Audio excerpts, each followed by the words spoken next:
Yenişehir Mahallesi'nde Spor Lisesi civarı ana boru hattı patladı. Şeye doğru gidiyor.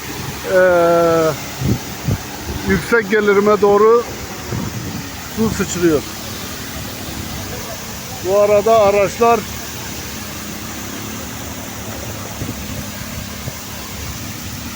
arabalarını yıkıyor bedavadan.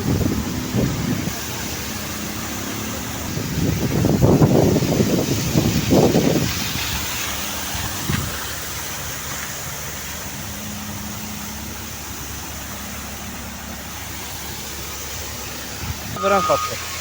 Tamam.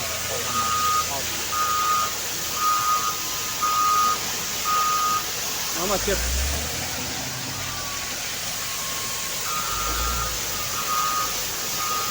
Tavuşun aynı yolu. Şöyle bir çok su yapıyor.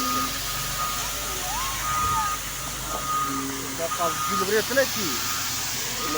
Kaz gitme, lastikliye. Oraya koysun.